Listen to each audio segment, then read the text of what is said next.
everyone! Welcome back to another 2v2 battle. This is going to be Bretonnia and the Empire versus Bretonnia and the Dwarves. My army is going to be my Peasants army, but instead of them being led by the king, I instead chose to have a generic lord, because I never use them. So I don't really think there is a reason to, but I thought, we might as well bring them at least one time. The front line of 3 spearmen, we have 6 man-at-arms positioned around our army, 3 peasant bows, 2 paladins on their horses. We also have a damsel, of course. She has 2 spells, Curse of the Midnight Wind, and what's the other one called? I can't remember. Let's see. Harmonic Convergence, for more of a single target kind of buff spell. Besides that, we also have 2 mounted yeomen because we need to keep them as peasants, and then 2 field trebuchets over here. My ally in the Empire brought a cannon, a multiple spearmen, an amber wizard, I think 2 of them actually, yeah. We also have a couple great swords. We have a general of the Empire mounted, 2 demigryph knights, one of them have halberds, and we have 2 riflemen right here. They are currently summoning one of their manticores from the amber wizard. For the enemy Bretonian, we have a whole lot of flying. We have multiple Pegasus Knights, we have King on his Hippogriff, and then 2 Paladins are up here as well. They get a little too close to the Thunderers. I'm currently marching my army in position to try and get some shots on them.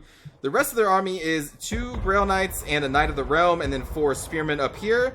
For the Dwarf, we have 2 Cannons, a Trollhammer Torpedo, 2 Slayers, 2 Hammerers, 4 Longbeards, 2 Thunderers, and a Lord over here. It's not Ungrim Iron Fist. So right now we are just exchanging artillery fire. They are destroying one of my field trebuchets. Just totally destroying one of them. I'm not really getting much damage in at all. Neither is my ally's cannon. And over here I'm kind of halted because I don't want these Pegasus Knights just in my back, while there is also a threat of cav up in the front.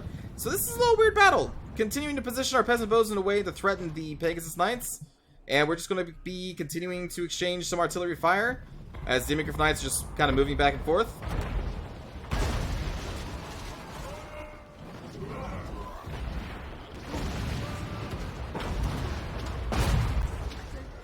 But I was trying to silence some of their artillery, but our field trebuchets I don't think are really just accurate enough to really silence them.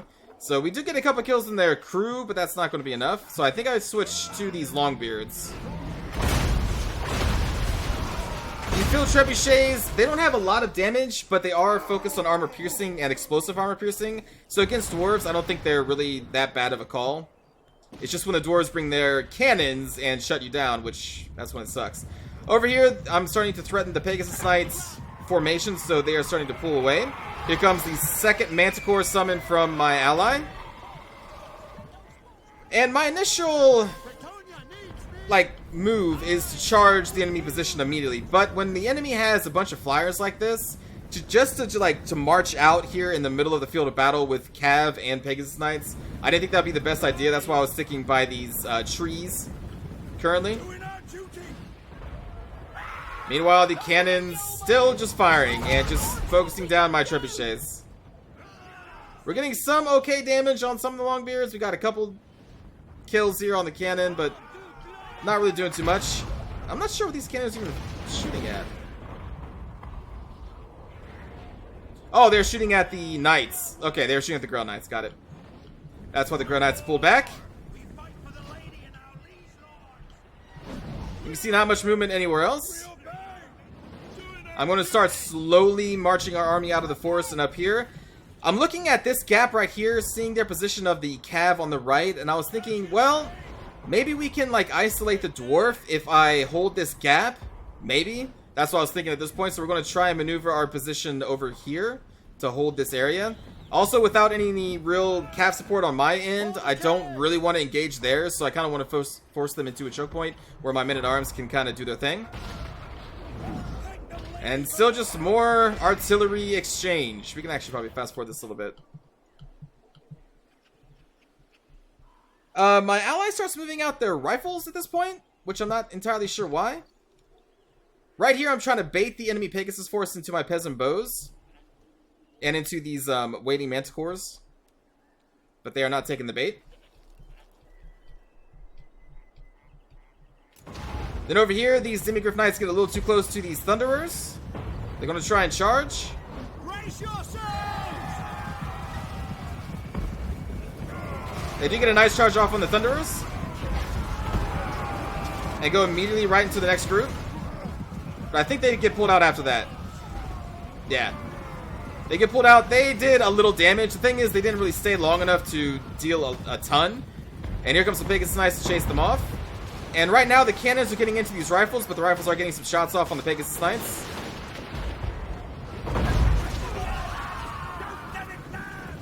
But they are a little exposed out here. And you can see they're going to get pounced on because they have no real support close by. So you can see they took a lot of damage. The Jimmy Griff Knights do come in, trying to pin him down, but it is a little too late. Pegasus Knights will take some damage, though. And this is when my army is going to start marching over here to try and fill this gap. Oh, no, wait. Actually, I think I stay out here for a little bit longer. This was a long battle. A lot of moving and positioning. Let the fields be sown with enemy blood. At least their cannons are still up. Rifleman getting some more shots off on those Pegasus Knights. Like the wind. But man, these Demigriff Knights with halberds just got shut down by, I believe, cannons and thunderers. Not what you want to see.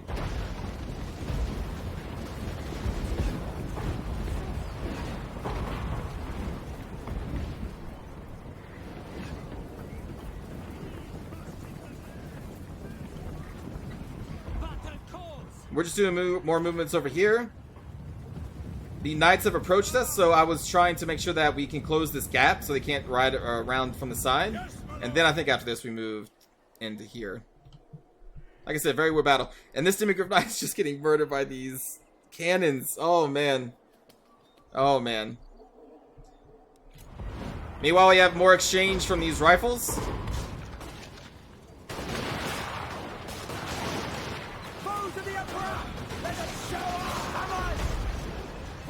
Demigriff Knights getting finished off by some Pegasus. I'm going to try and hold down the Pegasus Knights with my mounted yeomen and allow the riflemen to get some shots in. We do catch a couple, but those Pegasus Knights are pretty fast. But they are forced back down on the ground because we did catch a couple of these, so they're going to be positioning there for a little while longer. Meanwhile, Demigriff Knights went in to charge those Thunderers. Here we go. Finally, my army is going to be marching into this choke point over here. You can see the Dwarf line has moved out of the forest and is now ready to confront the my ally. We have the Great Swords moving in on the left, but I don't think they're really supported by anything. Just them. There goes a Amber Spear, and totally missing. These riflemen get a lot of good shots in. I'm going to pull out our mounted yeomen now that the Pegasus Knights have been mostly dealt with. These Manticores that were summoned by the Amber Wizard are going to get pounced on by all these Pegasus Knights. And here comes my general trying to finish off these Knights over here. Over here, you're going to be seeing me set up a line of man-at-arms to hold off this choke point against their cav, which is still out there, while the rest of us is going to be pouring in over here.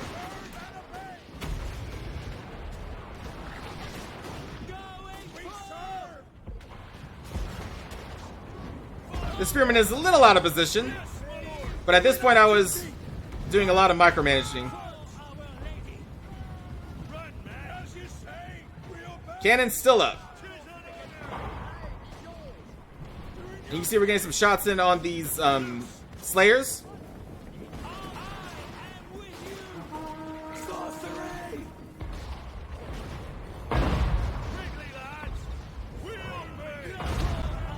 Here goes those line of men-at-arms to hold up the choke point.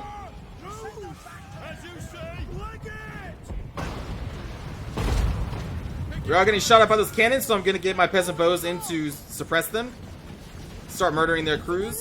Although at this point, they've kind of used most of their ammunition.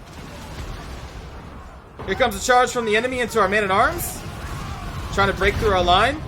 I drop Curse of the Midnight Wind on them. Even though they're ground knights, without their charge bonus and against men-at-arms and spears, they're going to take some damage. And they pull out. Let's actually... I always forget to do this. Meanwhile, over here, my lord is trying to hold their entire force of air up there. He does have potions to heal himself, So I want to bring everything in range of our peasant bows and thunder or the riflemen, and if they want to take some shots. Over here, we charged into the thunderers with our mounted yeomen, and we're going to be pulling out before those slayers get there. Ooh, taking some trollhammer torpedo shots though. There we go, charging into the Pegasus Knights again. We still have those 2 health potions, so I'm feeling pretty confident that we can hold there for a little bit. Trying to bring them in range of the bows. Over here, we're going to get charged multiple times by these knights.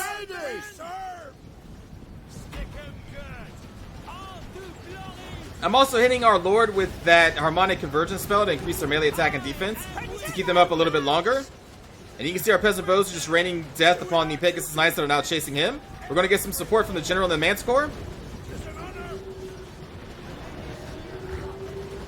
Meanwhile, over here, the dwarf line continues to move forward. They have not really done a hard engage yet. And we're just kind of staring off at these spearmen. Over here, we are pulling back our line.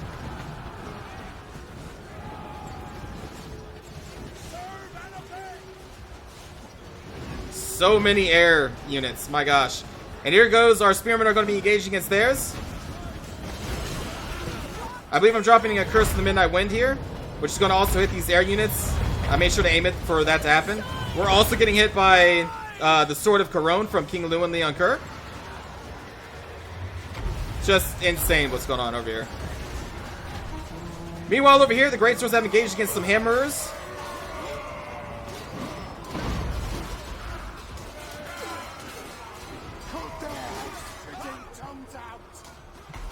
And you can see, I think these are more Great Swords. Yeah, flanking the enemy Slayers at this point. Over here, the air battle rages on. I am popping my healing potions because we're taking a lot of damage and trying to continue to focus fire down these Pegasus Knights. And you can see, they have taken a lot of damage at this point. We're still getting charged by the Grail Knights and Knights of the Realm over here against our men-at-arms. They are still trying to break through, but they are not being able to, well, to get through at all because it's a solid line of spears and polearms. And instead of just running around either side, which I was afraid they would do, they just keep trying to charge through this man-at-arms line. Right here, we're pulling back some bows that got a little too close to the front as we engage against the Dwarven Longbeards with these spearmen. We're just trying to hold the line. Ooh, Dwarf Lord. Air battle rages on. You can see our king is now, or our lord is back up to full because of health potions. I'm not sure why the Pegasus Knights charge into spears and man-at-arms, but, you know, I'm okay with that. Over here, the Great Swords is doing a pretty good job at mopping up these Hammerers and these Longbeards over here on this left flank.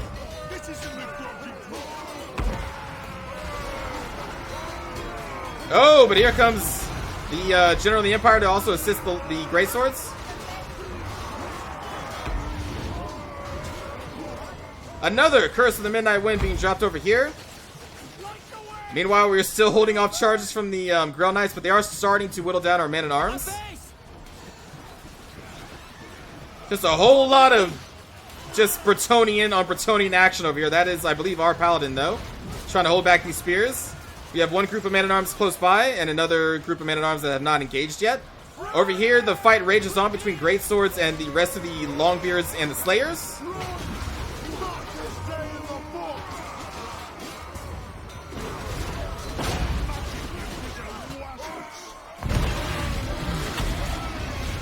We have the Ember Wizard dropping down a Flock of Doom on the Longbeard army. Over here, the Knights are starting to break through. We're trying to hold them off with Paladins and our Mounted Yeomen right now with one group of Man-at-Arms.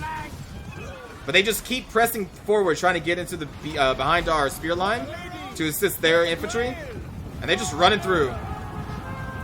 There goes one of our Mounted Yeomen. About to get charged by these Grail Knights, so I can charge them in instead. I'm trying to hold him in place so we can continue to chase him with man-at-arms and get as many kills as possible. But you can see that maneuver, they charge through one man-at-arms group, through like more man-at-arms group, through our spear group. And so because of that, you can see they took a lot of free hits trying to just force their way through multiple lines of man-at-arms. Not what you really want to do. Grail Knights are strong, but against such a concentrated amount of anti-large and armor piercing, you don't want to allow them to get free hits on you like that. And then over here, these spears from the enemy Bretonnians are getting pushed back by our Paladin and our Men-at-Arms. just take a look at the battle at this point. The knights have been mostly destroyed. The Pegasus knights at this point I think have been either routed or destroyed. Oh, I was wrong. Oh wait, no, these are the paladins that are still alive back here. Over here, the Amber Wizard's getting into melee, and it's just kind of getting down to the bitter end here. We got Longbeards and Slayers still up, fighting against the Spearmen and Greatswords, and the Amber Wizard, and the General. My General at this point did succumb to their wounds because of the focus damage of the Pegasus Knights and the other Flyers. I ran out of potions. But we still have our 2 Paladins and our Damsel, along with multiple Man-at-Arms groups. This enemy, King Lewin, is going to charge into the Man-at-Arms, which is odd. But they are starting to lose their morale.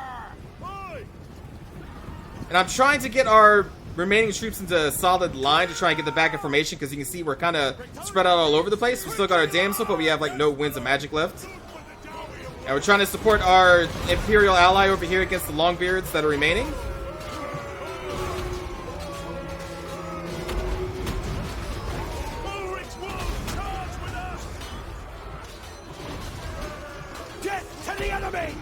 And these greatswords just did so much work. And you can see they're going to rout the remaining dwarves off the field as the remaining Bretonnians are still trying to line up information and charge. But there is not much left to charge at this point. The Grail Knights had so little numbers left that they get finished off by our Paladin and Spearmen. And that is going to be it. That is a brutal fight. And with a lot of maneuvering before the actual battle started, which is kind of rare.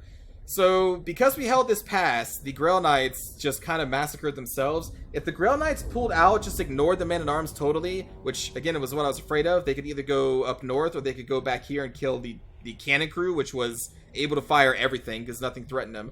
So, they should have came through here, destroyed the cannons, wrap all the way around, and rear charge those greatswords. If they pulled that off with 2 Grail Knights and a Knight of the Realm, then this flank would have folded like that. Getting rear charged by 2 Grail Knights, those greatswords would have melted between them and the Longbeards, and then the dwarf player wouldn't have taken as much losses, and then they would have wiped me so easily. They would have just massacred me. But that didn't happen. They kept charging a choke point, which I am very happy for. So that's honestly, I think that's the reason why we won right there, is because the Cav came after me instead of the Empire player. But good game to our enemies and my ally. In either case, it was still a fun battle. Let's take a look at the kills here. The King, or the Lord, didn't get many. Just held off a lot of the Pegasus Knights and the Paladins to allow the Peasants to snipe them, which, you know, he did a good job. Damsel, 1 solid kill. Considering she has buff spells, that's not bad. She got a single kill. Paladins did okay. All of our infantry, I think, did pretty amazing. The bows, I think, did pretty good. Even the mounted yeomen, they got some decent amount of kills against Thunderers. They pinned some units down to allow others to finish them off, so got some work out of them. 1 field trebuchet did okay. The other one got murdered by the cannons. For my Imperial ally here, a solid amount of kills across the... Well, except for this. Well, I guess the Demigryph Knights kind of got a low amount of kills. They were focused down by cannons and Thunderers. But this cannon, 189 kills against Knights and Dwarves is really good. These Greatswords just did so much work over there. For the enemy Bretonnian player, the Grail Knights still managed to get a lot of kills. Oh, I'm sorry, they had 1 Grail Knight and 2 Knights of the Realm. I had that flipped. But still, that's a lot of kills, considering they kept charging Men-at-Arms for the most part. And still a solid amount of kills for the Knights of the Realm as well. The Spearmen, I think, did really well. And the Pegasus Knights, they shut down, I think, a couple Manticores, my Lord. And they got a couple good strikes against, like, the Riflemen and the Demigryph Knights. So I think they still did pretty solid. And then for the Dwarf player... solid amount of kills all around. Cannons got... They did work. The cannons did work. The hammers, though, they got shut down by the greatswords. I think they did the initial charge and didn't allow the Longbeards to charge the greatswords and then push in with the hammerers. If they had done that, maybe the hammers would have done a lot more. But they kind of melted to the greatswords. So it was a good game, though. It was really fun. And I've never played on that map before. It's called Kelp and Coal Dust, I think. And I don't really think there's anything to show in the custom battle screen. We've seen the Bretonnian peasants before. The Bretonnian Lord, the items that they have are potions. So they don't have any unique weapons or anything. But, you know, one thing though, I never used the Lord, so I don't know if the Lord always had this. But... he does have the Blessing of the Lady. That may have been around before the patch. I don't know if that was added after the patch. Maybe it was, maybe it wasn't. But the King Lewin definitely has this. I never knew the Lord had the Blessing of the Lady as well, because there's just really no reason to bring him. Bring the king. Spend the extra amount of gold and bring a king. Like, it's... She's just better. Like, there's no reason to bring the Lord. The Lord isn't different enough, unless you really just like potions, I guess. But, like, the king has regeneration at all times, so you don't really need potions. Plus, he has this new item, which is going to really help your melee or your infantry forces or anything, any part of the battle. So, yeah, I still don't think there's... Unless you're really trying to save money for something, I would say spend it on the king. But anyway, hope you enjoyed the episode, or yeah, this battle, not episode. And I will see you all next time. Again, leave your suggestions below. Have a good day, everybody.